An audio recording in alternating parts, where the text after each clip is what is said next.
요즘 인터넷에는 굉장히 짧은 영상이나 여러 가지 글들이 돌아다닙니다. 그런 이야기들을 저는 좀 가끔 찾아보곤 하는데요. 교회 밖 세상 사람들이 어떻게 살아가는지 알 수 있기 때문에 좀 더 많이 좀 찾아보는 것 같습니다. 시대가 어렵다고 이야기들 많이 합니다. 그런데 그것이 경제적인 이유뿐만이 아니라 사람들의 정서에서조차도 위기가 오지 않았나라는 생각이 여러 가지 글들을 보면서 느껴지게 됩니다. 한 예로 결혼을 앞둔 연인이 상견례 자리에서 그 부모님들께서 재산의 격차로 인해 다툼을 하셨고 또 그로 인해 파경을 맞았다는 내용들을 본 적이 있습니다. 이 시대는 자본주의가 극대화되어서 돈이 전부인 세상을 만들어 버린 것 같아서 가슴이 좀 아픕니다. 사랑, 우정, 사람에 대한 어떤 진지한 모습 이런 것들이 중요한 게 아니라 이런 이야기들은 돈이 되지 않기 때문에 더 이상 가치를 논할 수 없게 돼버린 것 같아 보입니다. 이 세상은 시대의 자녀들에게 이런 질문을 던집니다. 너는 부모님이 너에게 얼만큼 재산을 물려주었는가? 좋은 부모라는 것은 자녀들에게 많은 것을 물려주어야 한다라는 식으로 이야기를 합니다. 그렇다면 자녀들에게 돈을 많이 물려줄 수 있는 부모만이 좋은 부모입니까? 자본주의가 만들어낸 기이한 구조가 더 이상 하루에 버는 품삯만으로는 부자가 될 수 없게 만들어 버렸다라는 것을 우리는 너무도 잘 알고 있습니다. 그렇게 되면 여기서 좋은 부모가 될 수 있는 분들은 몇 분이나 될까요? 왜 이런 시대가 되었을까 생각해 봅니다. 아마도 우리나라가 구한 말부터 현대사회로 넘어오는 그런 과정 속에서 전쟁으로 인한 극심한 가난을 경험했고 또 급격한 경제 성장을 우리가 이루어내면서 놀라운 부의 축적들이 있었고 사람들이 이 때문에 물질에 대한 의존도가 높아진 건 아닐까 생각합니다. 인생의 목표가 돈을 많이 버는 것, 부자가 되는 것, 그래서 자녀들에게 많이 물려줄 수 있는 것, 그것이 목표가 되다 보니까 사회의 모든 구조가 경쟁으로 인해 서열화, 돈을 얼만큼 갖고 있느냐에 따라 등수가 매겨지게 된 것 같습니다. 아이들의 장래 희망이 더 이상 꿈과 이상을 쫓지 않습니다. 현실에 매어버립니다. 이전에는 너 커서 뭐 될래? 하면 대통령이 된다, 과학자가 된다, 이런 얘기들을 많이 하는데 요즘 애들은 굉장히 현실적이죠. 너 나중에 커서 뭐가 될래? 건물주요. 이런 이야기들을 합니다. 경제적 자유를 이 유치원생들이 벌써부터 누리고 편하게 살 생각을 한다라는 거죠. 그게 우리들의 현실입니다. 이런 사회 가운데 신앙을 한다라는 것은 정말 어려운 일이지 않을까 생각을 해봅니다. 모세 시대 때도 지금과 다르지 않아 보입니다. 이스라엘 백성들은 가나안 땅에 들어가기까지 40년이라는 긴 시간을 광야에서 보내야 했습니다. 매일같이 하늘에서 내려오는 만나와 메추라기가 없었다면 당장이라도 굶어 죽을 수밖에 없는 게 그들의 현실이었습니다. 또 광야에서의 갈증을 해결하기 위해 매일같이 물을 구하러 다녀야 하는 게 그들의 모습이었습니다. 어느 것 하나 만족스럽지 못한 생활이 바로 광야 생활이었죠. 그런 그들이 가나안 땅의 화려하고 또 강력하고 안정적인 그런 모습을 보면서 무슨 생각을 했겠습니까? 자신들의 눈으로 보는 세상이 지금까지 경험했던 것과는 전혀 다른데 그들을 동경하면 동경했지 그것을 거절할 용기가 없을 것이라고 생각이 좀 듭니다. 평생 이스라엘을 괴롭히는 우상 숭배의 문제는 결국 가나안 땅에서 맛보게 될 풍요를 하나님의 방식이 아닌 가나안 땅의 문화를 통해서 얻고자 하는 거기서부터 문제가 발생하지 않았나 생각이 듭니다. 하나님은 그런 이스라엘 백성들의 마음을 미리 아시고 그들의 실수를 미리 아시고 그들에게 가나안 땅의 문화와는 전혀 다른, 전혀 새로운 문화를 하나님께서는 제공하시고 말씀하셨습니다. 그것이 바로 율법과 하나님 앞에 드릴 제사 방식 그리고 절기로 표현이 됩니다. 20절에 보면 가나안 땅 입성 이후에 자녀들이 부모에게 던져지는 그런 예상 질문이 나와 있습니다. 우리 하나님 여호와께서 명령하신 증거와 규례와 법도가 무슨 뜻이냐라고 자녀들이 부모에게 묻는다는 거예요. 이게 그냥 읽으면 율법에 대해서 굉장히 궁금한 어린아이 같아 보입니다. 본래 저자가 이것을 생각하고 의도했는지는 모르겠지만 저는 이런 질문이 어린아이의 입장에서 던져지는 질문은 아닌 것 같아 보입니다.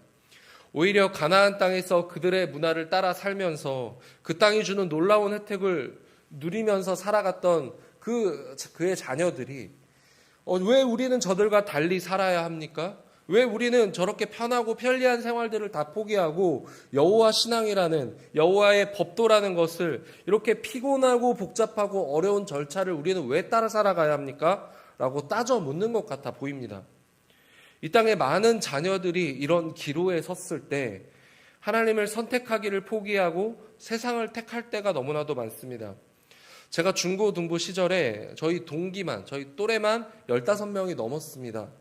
같이 찬양팀도 하고 같이 대학 입시를 준비하면서 기도도 하고 하나님의 뜻이 무엇인가 열심히 준비하면서 하나님의 뜻을 구하고 세상을 맞이할 어떤 그런 준비를 저희는 철저히 했습니다. 그런데 청년이 되고 바쁘게 살아가던 어느 날 주변을 돌아보니까 이제 친구들이 없는 거예요. 2명, 3명. 다들 어디로 갔을까요? 아마도 가나안 같은 이 세상이 주는 화려함과 풍요로움과 물질을 쫓아 살아가는 그 방식을 선택하고 떠나간 것은 아닐까 생각해 봅니다. 그럴 때 하나님은 뭐라 말씀하십니까? 하나님은 이 시대가 잘못되었다, 이 시대가 악하다라면서 세상을 그렇게 깎아내리시진 않습니다. 세상을 부정적으로 바라본다고 해서 세상으로부터 오는 영향을 우리가 거부할 수 없기 때문입니다. 오히려 하나님은 이스라엘이라는 나라의 근원이 어디서부터 시작되었는지 그 시작을 알려주라고 말씀하시죠. 이스라엘의 근본은 가나안 땅의 정신에 있지 않습니다. 이집트의 종되었던 자들을 하나님께서 은혜로 품으셨고 조상들에게 약속하신 땅을 선물로 주실 것이라는 그 약속을 따라 여기까지 온 사람들이 바로 이스라엘의 모습입니다. 비록 가나안의 사람들이 주인 행세를 하며 자신들의 법도와 방식이 그 땅에서 옳은 것처럼 행동하고 있지만 그것이 아니다. 오히려 그 땅은 원래 하나님이 오래전부터 이스라엘 백성을 위해서 예비하신 곳이고 그곳에 가나안 방식이 아닌 하나님의 방식으로 바꿔가고 살아가야 한다라는 것이 이스라엘의 뿌리고 그것이 사명이다라고 하나님은 자녀들에게 가르치라 명령하셨습니다. 이 세상 속에서 하나님을 따르며 산다라는 것은 어떻게 보면 굉장히 귀찮은 일이고 번거로운 일일 수 있습니다. 한국교회 전통 가운데 다른 나라에서는 안 하는 이 새벽 예배를 굳이 하면서 매일같이 지켜가야 한다? 자녀들에게 이것을 이야기한다? 어쩌면 이 합리적인 시대 가운데 이건 굉장히 괴로운 일일지도 모릅니다. 매주 주일 남들 다 쉴 때 나도 좀 쉬면 안 되겠습니까? 11조 낼 돈이면 나에게 좀 더 이롭게 쓸 수 있는데 그거 좀 안 내면 안 됩니까? 교회도 헌금 낼 만큼 내고 다니는데 봉사 같은 거 안 하고 좀 나도 좀 누리면서 살면 안 되겠습니까? 이런 질문들이 신앙을 하는 우리 자녀들에게 이제 막 하나님을 배워가는 우리 자녀들에게서 쏟아져 나올 수 있을 것 같습니다. 후일에 누가 여러분들에게 우리 왜 이렇게 힘들게 신앙생활을 해야 합니까? 라고 묻는다면 여러분 무엇으로 대답하시겠습니까? 꿀밤 한 대 때리시면서 야 그래도 믿음이 필요해 이렇게 하시겠습니까? 그 질문에 대한 말이 오늘 말씀에 있는 것 같습니다. 날카롭게 파고드는 세상으로부터의 질문 가운데서 우리의 신앙을 변호할 수 있는 말이 여러분 심령의 깊은 곳에서부터 하나님의 말씀이 자리 잡고 거기서부터 흘러나올 수 있기를 축복합니다.